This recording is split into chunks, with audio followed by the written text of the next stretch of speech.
Olá pessoal, tudo bom com vocês? Eu espero que vocês estejam bem. No último vídeo nós estávamos analisando gráficos de funções do segundo grau correspondentes ao caso em que A era positivo. E nesse vídeo a gente vai ver o caso em que A é negativo, certo? Aproveitando a estrutura do último vídeo, o que a gente vai ver agora? A forma do gráfico quando A for negativo. A gente vai ter uma mudança sutil que é de concavidade, certo? No primeiro caso a gente viu que o gráfico da função de segundo grau para A positivo é uma parábola com concavidade voltada para cima. No caso, para A negativo, a concavidade vai mudar. E a gente vai poder ter também três formas assim, gerais assim, para esse gráfico. Né? A primeira teria essa forma aqui, que corresponde ao caso em que eu não tenho raízes reais para o problema, ou seja, o gráfico da função não intercepta o eixo x em nenhum ponto. O segundo caso eu teria essa forma de gráfico, onde eu tenho um ponto de tangência aqui. E novamente eu tenho aqui o ponto onde o gráfico intercepta o eixo y, que tem coordenadas 0c, certo? E para o terceiro e último caso eu teria algo mais geral, poderia desenhar assim, vamos fazer dessa maneira. Ó. Eu tenho uma, preservando a concavidade voltada para baixo, gráfico com duas raízes reais distintas, certo? Isso aqui em termos de número de raízes a gente já pode mais ou menos estimar a forma do gráfico, certo? Uma equação geral. E se você sabe que não tem raízes reais e sabe o valor de C, você já pode mais ou menos esboçar o gráfico, certo? Você não vai ter um gráfico bem preciso, mas você já pode ter uma ideia. Uma raiz real vai ter um ponto de tangência. Conhecendo o valor de C, você também vai saber onde esse gráfico vai cruzar o eixo Y. E quando você tiver duas raízes distintas, você também pode fazer essa estimativa aqui. Eu também tenho esse ponto, né? 0C. Certo? Isso aí é um fato. Sempre o gráfico de uma função de segundo grau sempre vai interceptar o eixo x, mesmo que seja lá no infinito, mas isso vai acontecer, certo? Então vamos aqui para os casos específicos, como a gente viu no último vídeo. A gente vê primeiro o caso em que C é igual a zero. No primeiro caso, B é diferente de zero. O que vai acontecer? A gente já viu que o gráfico da função ele vai passar pela origem do plano cartesiano, no ponto 0, 0, e nesse caso em que B é diferente de zero, eu vou ter uma outra raiz também, dado por menos B sobre A. Zero, certo? Então, o gráfico vai ter essa forma, mais ou menos. Vou desenhar. Eu vou continuar o desenho.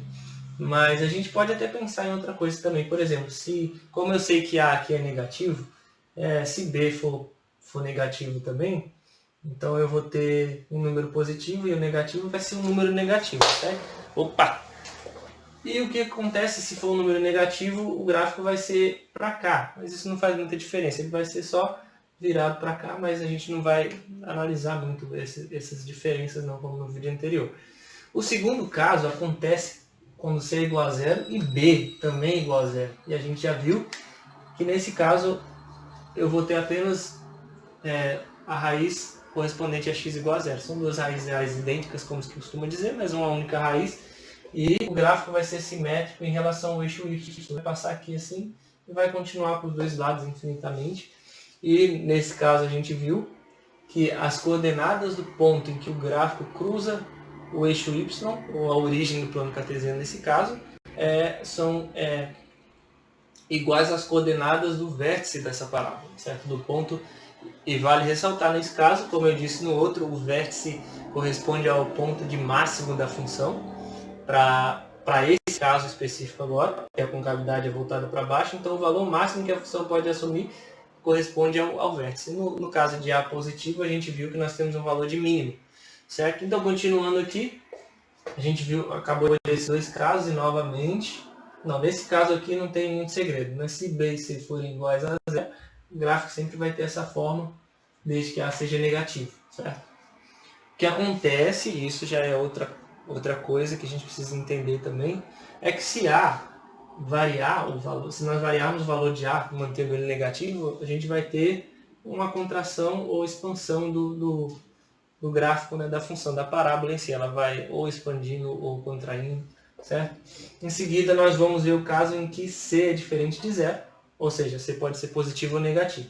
Agora, a gente tem na mão aqui que A é negativo. Então, voltando daquela forma em que x é igual a mais ou menos raiz quadrada de menos c sobre a, porque a gente está falando que b é igual a zero, certo? Então, para que tenham raízes reais, c e a precisam ter sinais distintos, como a gente vem falando de longa data. E se eles tiverem sinais distintos, eu vou ter um número positivo no radicando e vou ter duas raízes reais.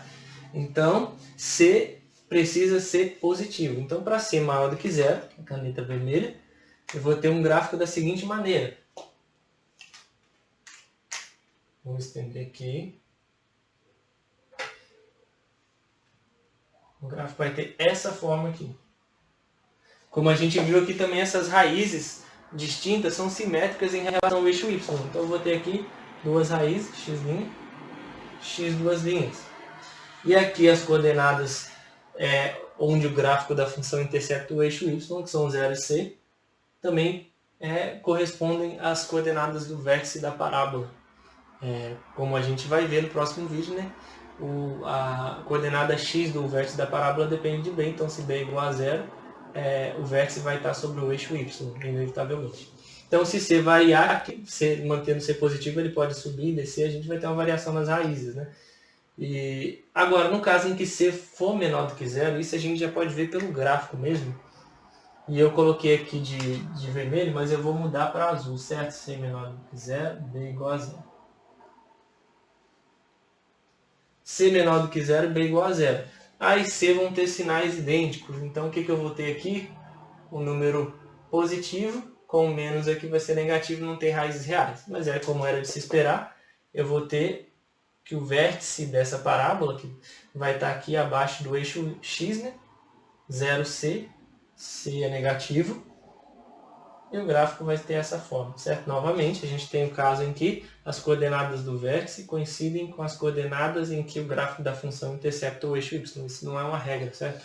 Mas sempre que a gente tiver essas condições em que b é igual a zero, a gente vai ter isso. E nesse caso, a gente tem esses dois gráficos. Um para o caso em que c é negativo e outro para o caso em que c é positivo, certo? Respeitando sempre o sinal de A. Ou seja, não temos muita diferença em relação ao caso em que A é positivo. Algumas diferenças sutis, foi só que a orientação da parábola mudou. Ao invés de ter concavidade para cima, ela passou a ter concavidade para baixo. E também os sinais que nós analisamos aqui também são trocados, né? Para outro caso, a gente viu que a gente só teria raízes reais se o C fosse negativo e não teríamos raízes se C fosse positivo. Nesse caso, ao contrário.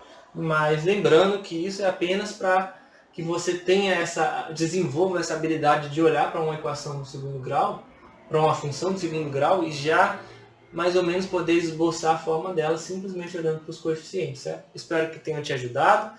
E na próxima aula a gente vai, enfim, deduzir as coordenadas do vértice da parábola, beleza? Então até a próxima. Não esquece de curtir e compartilhar esse vídeo se te ajudou.